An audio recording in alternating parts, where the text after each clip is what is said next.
before we get started with today's episode, if you could please subscribe to Show Me STL, and that way you're ahead of the real estate curve. Now, if you should have questions, whether it's buying, selling, or building wealth through real estate, please drop those in the comments below. I'm happy to answer them. And without further ado, let's get started with today's episode. Welcome to Show Me STL Podcast. And this is renting versus buying. And I'm your host, Zach. So, a lot of people have questions about whether or not renting or buying, which is the better option. Is renting throwing money away? Is buying a home still worth it in 2026?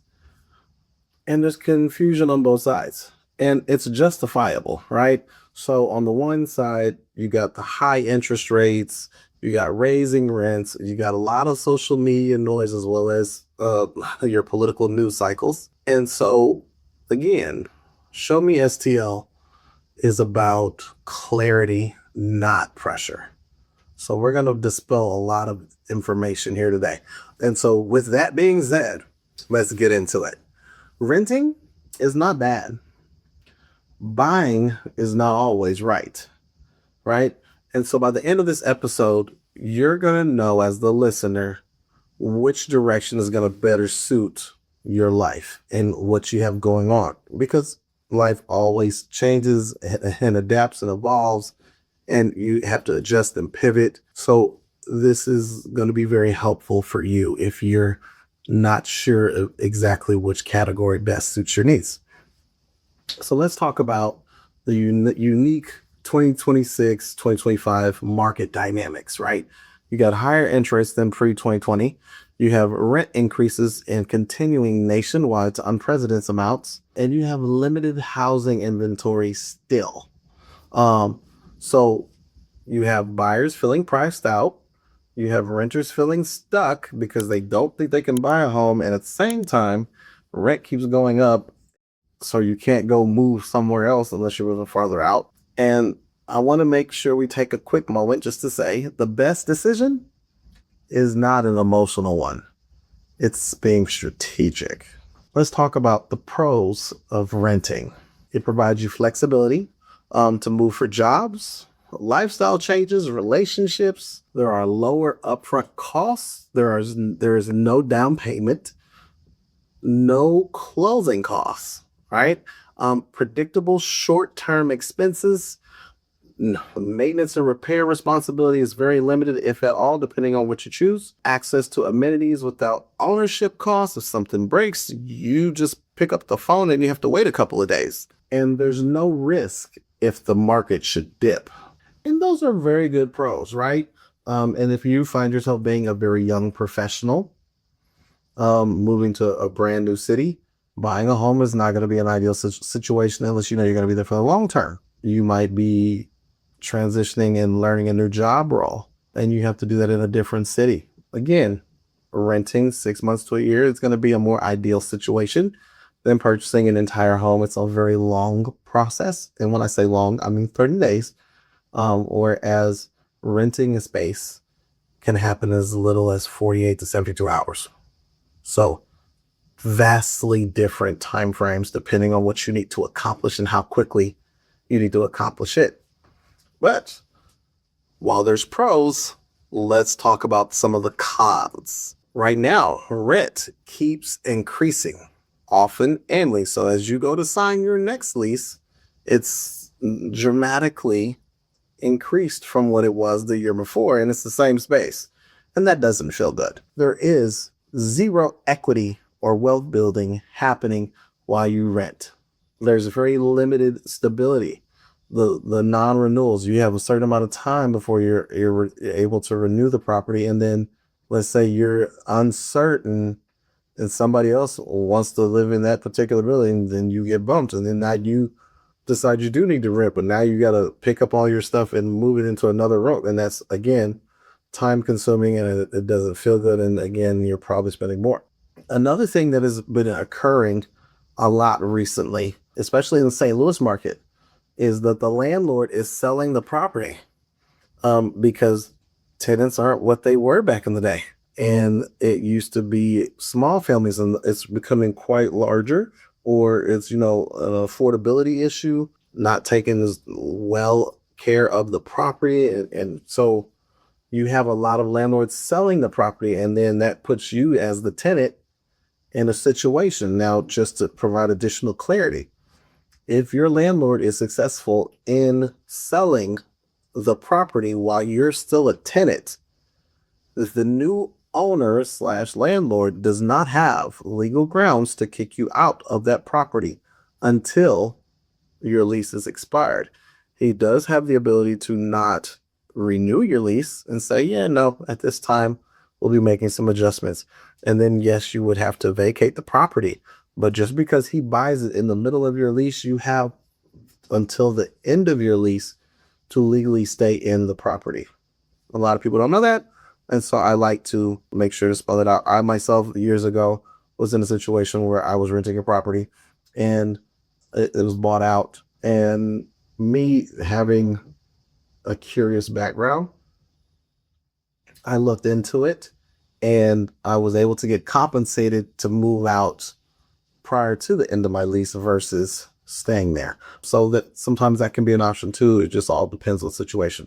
Well, let's talk about some of the restrictions also of renting. Pets, right? There's weight limits, particular dog types that are not allowed. There's renovations, not able to personalize the home to a manner of which is your particular liking. Sometimes you just get an accent wall. Sometimes you can't do any walls. It just really personalizing and turning the house into a home. Another issue is there's no tax advantages. None. And then another one is long-term renters often pay more over time. So again, you put yourself in a situation, a long-term renter, we're talking years at this point. You could have bought yourself a home and save yourself a bunch of money. I always like to share with my clients, as you're dealing with the first-time home buyer, and nobody shared it with me, right?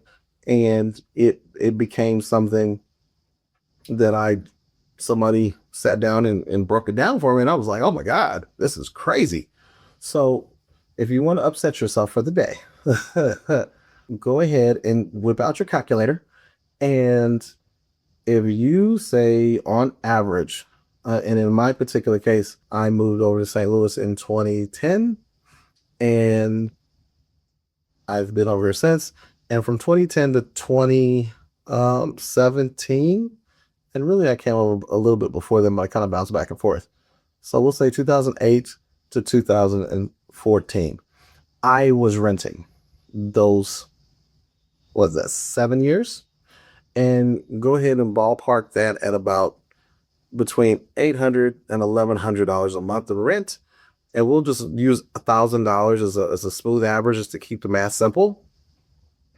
And so $1,000, 12 months, that's $12,000, 7 years, that's $60,000. And I got nothing to show for it. And in most cases, you don't get your deposit back, right? So sometimes it's a little bit more than that. But my very first home was $100,000. And had I had the awareness, I could have purchased said home. I knew I was going to be in St. Louis. And I could have been almost a home-free, house paid for, clear in 2025 had I known or been aware of what options were available to me. But again, you have to be in the space and you have to be ready for it. Renting buys flexibility at the cost of long-term ownership benefits, right? So now we talked about the pros and cons of renting. Let's focus on the pros and cons of buying. So on the buy side of things, there's the equity growth in every payment. So as you continue to make the monthly payments, you're continually reducing that balance. The house value doesn't change. If anything, as long as you continuously maintain the property, the value of it will go up. And so that's always to your benefit. So appreciation potential over time. I'll talk about that more in just a moment. It's the fixed mortgage price and long-term stability. Now there is no more price increase this month, price increase next month or next year, and you don't have to deal with that constant swing.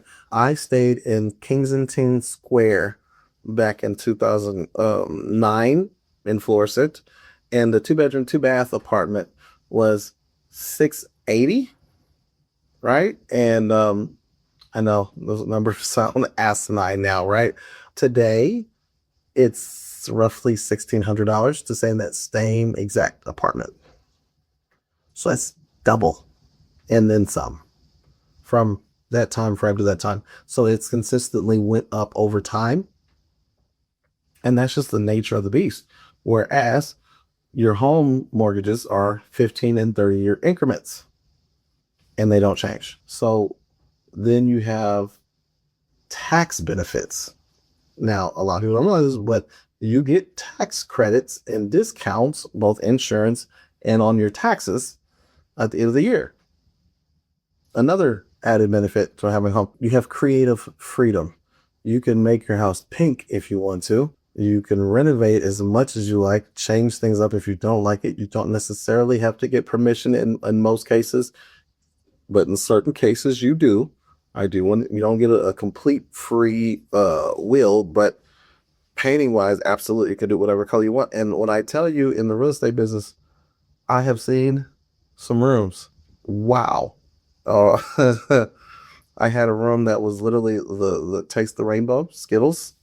And so left wall, right wall, back wall, the front wall, and the ceiling all were different colors. I didn't know what I had walked into. And I was like, I do hope you have a standardized paint color because you got to paint this room. We're not going to be able to sell it given this current dynamic. But yeah, you have the ability to creatively do whatever you like to the room for the most part. Now we get into wealth building and generational impact. If you want to upset yourself again, you can take a house that you really liked, right? Or that you're looking at on the market. And if you go look in the history to see how much they pay for the house pre-2020, oh my gosh, you will be upset. So if you can just imagine if somebody would have bought a house in early 2000s, it was maybe 100, 150. A really nice house was 250, 300 grand. And you fast forward to today, that $150,000 house is closer to 300. That 300 or 200 something thousand dollar house is closer to 600,000. I've seen several homes that were about 250, 275 in the St. Peter's area pre-COVID, and they're now $560,000, $600,000 homes, depending on where they're located. So the homes continually appreciate, and so therefore that available equity that you now have, because again, as you continue to pay down your mortgage, you owe less, and you still have, if you need to borrow against it, you now can. Again, with the first home that I purchased, I bought it, it was $100,000. I sold it 8 years later, and I was able to sell it for $160,000. And I owed probably roughly 80. So that volume of difference, that feels really good when it's closing day and you're able to kind of restructure everything. So those are some key points on that. And then there's just a sense of pride of owning your own home and going to your own space and not having to hit the ceiling or the wall to tell your neighbors to quiet out. Like you have your own personal space. And that feels good. But let's talk about the cons of buying, because again, while there's always pros, there's also cons to everything. It is a high upfront cost in most cases. And by that, I mean, you can't move into you can move into an apartment for $1,500. Okay, so you're going to spend a little bit more than that in order to purchase a home, depending on your price point. If we're going to use a $200,000 home as an example, you need to expect between 5 to 10 grand, right? And that would be representative of down payment, closing costs, inspections. Then there's the ongoing expenses such as maintenance and your taxes and insurance. And interest rates affect affordability. So as the interest rates come down, your buying power is stronger because you're not having to pay as high of an interest on it. So again, that $200,000 house that was at 3%, that's very low. You have a lot of buying power. It's very easy. A $200,000 home at 7% interest, that feels a lot different. And the payment is roughly $400 to $500 difference, increasing wise. And so again, that changes how you're looking at purchasing the home. So interest rates are currently coming down, and they're coming down at a quarter point at a time, a month at this current rate. Would love to see them continue to come back down. I'm not saying that we're going to get back down to 3%. That's not what this podcast is about. But I will say that we are in the low fives right now, and it would be amazing if we got into the high fours. Like, that would be ideal. So in terms of the ability to relocate, not as easy. You do have less flexibility because regardless of where you go, mortgages due every month until you sell it. And sometimes people don't take care of loans the way they need to, and so then it's not as easy to sell. And then you have to adjust there. Here's another one that a lot of people don't take into consideration until after the fact, and that is the market timing. And if your timing is not accurate, you run the risk of having to pay for it, quite literally, in terms of selling your home. And so by that, I mean, if you need to sell your home, no, late November, December is not your time frame. Think about it. You got Thanksgiving, you got Christmas. So what is everybody doing? They're spending the money traveling, going to get food for the holidays, buying Christmas gifts. That is not your time to list your home and hope that you're going to do astronomical, unless you just have an anomaly of a perfect house and that person needs a house like now. So it's not an ideal situation to put yourself in. You would do far better in the spring, that April, May, when school's about to be out, people are looking to relocate. The summer is right around the corner. The weather is great. Much better mood. There's no football. I'm biased in that space. Sorry. And so, just it feels better weather-wise too, right? Because it's also cold, snowy, dark, cloudy. It's not ideal for your home to be seen in those lights and then get the desired value. So those things, the timing plays a huge risk when you go to try to sell the home. And then there's just the emotional stress of being underprepared. If you don't have that rainy day fund and something breaks in the home and you don't have the funds for it at that moment, and that's very frustrating. Or if the heat goes out in the winter, or if the AC goes out in the summer, all those different emotions can take place. But the key takeaway is that buying builds wealth, but only when the timing and the finances make sense. So a few real life scenarios, so that way if you find yourself not knowing which way is going to best suit you, I want to give you a little bit of wisdom and provide you with some scenarios so that way you can wrap your head around which area you fit in. So scenario number one, the short-term planner.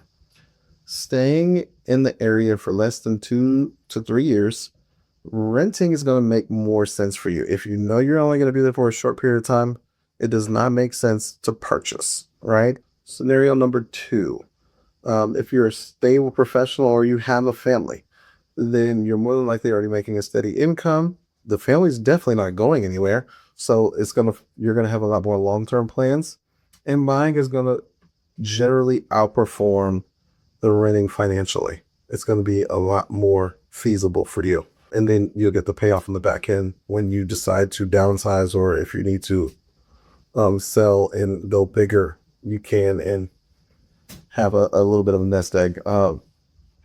Scenario number three, and I'm talking to the I'm not ready yet buyer, right? You want to buy eventually. Renting strategically while you prepare is absolutely okay. And so while you're renting, things like your credit, savings, job stability, those things matter and should be your primary focus. So that way you can position yourself to have a very smooth buying experience. And so your timeline matters. And you got to move with the market, because the market is the ultimate dictator of how much you're going to spend and pay. And so with that, when you're in the summer, it is the buyer's market. It is literally just, excuse me, and I said that incorrectly, so I want to make sure I clarify. My apologies. The spring summer market is the seller's market. It's the best time to sell your home. The weather is great. There's people not in school. Your home's going to get optimal visibility and be seen in the best light. In the wintertime, it is now a buyer's market. It gets darker quicker. The weather is colder. You're going to see things around the home to see its true condition, water pressure, where do the leaves stack up when you pull up to it. It's just a way to see the home in its everyday situation. And it's going to be staged in some cases if people spend the money on staging, but you're still going to get a real representation of the how the home functions. Now the question is, do I rent or do I buy?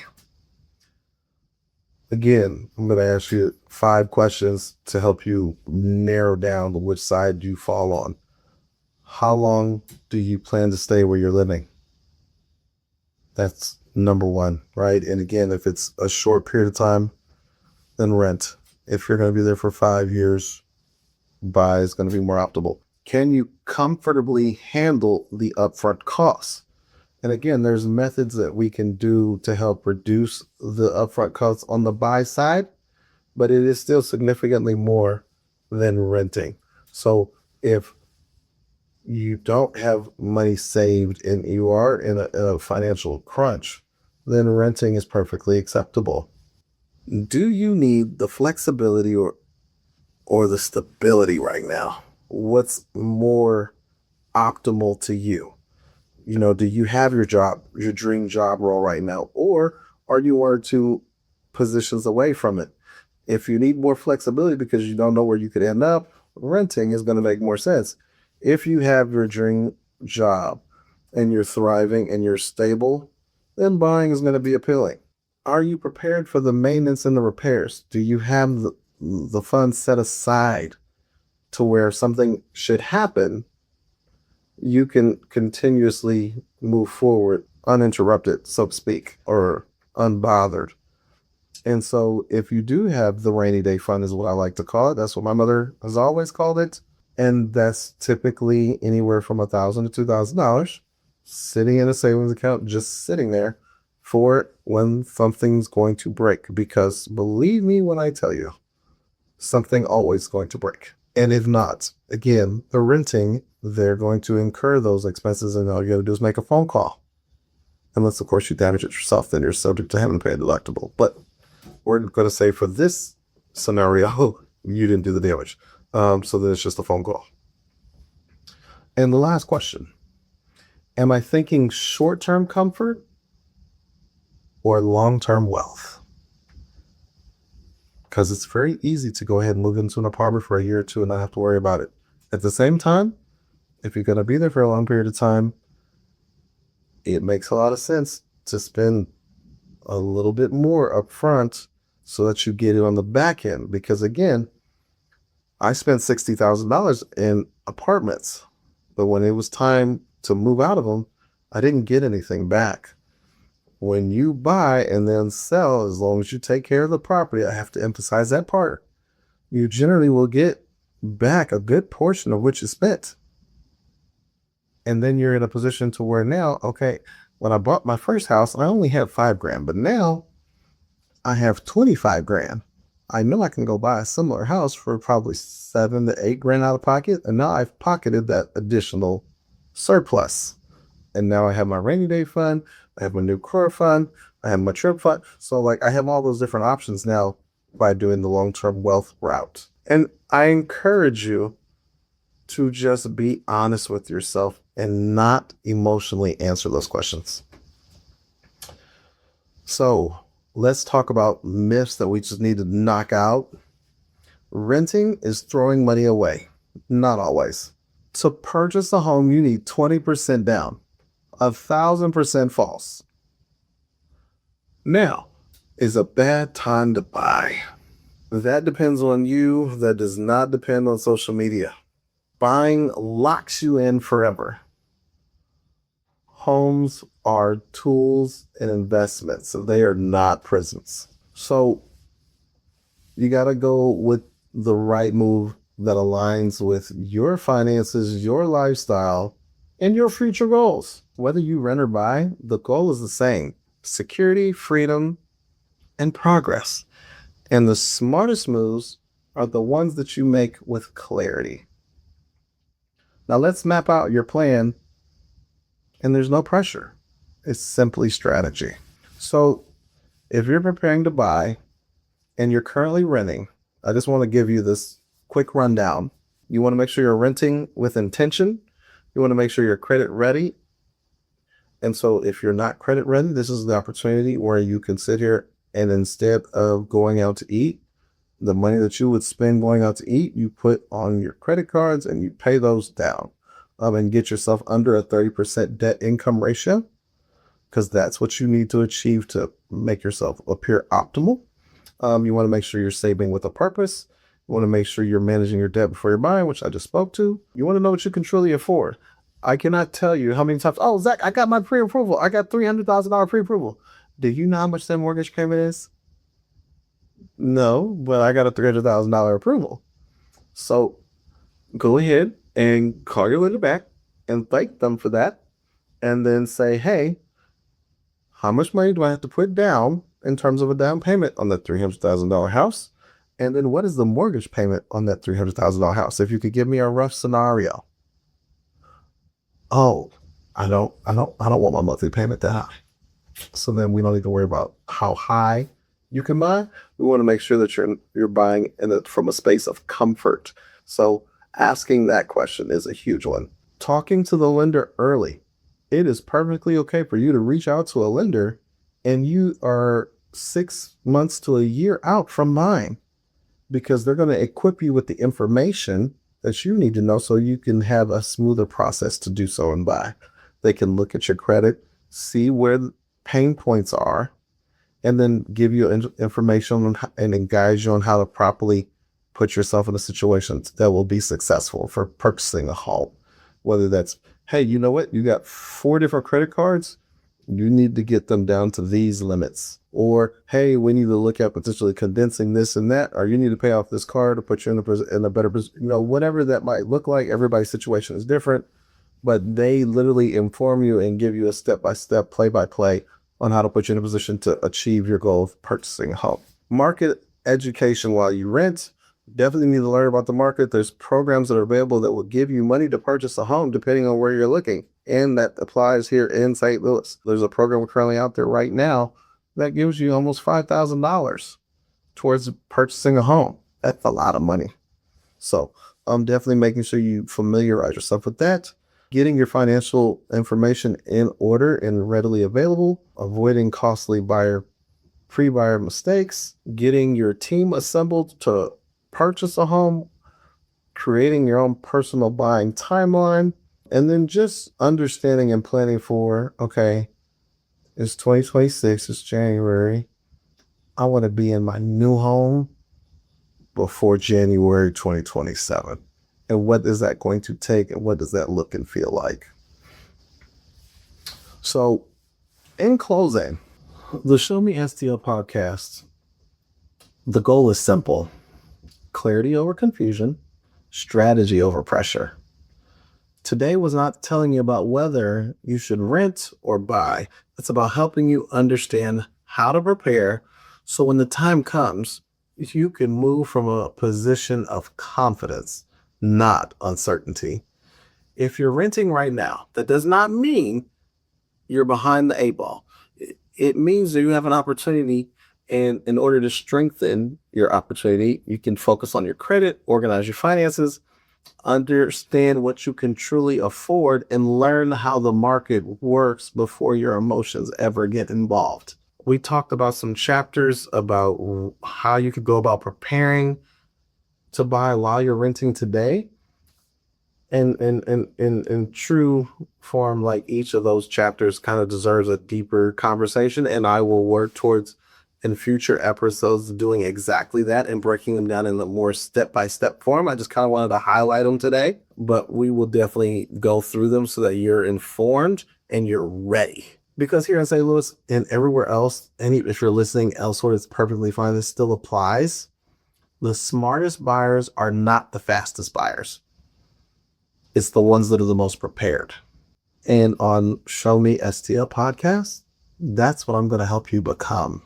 Now, on our next episode, we're going to be sitting down and talking with an investor with 30 years of experience in the STL market.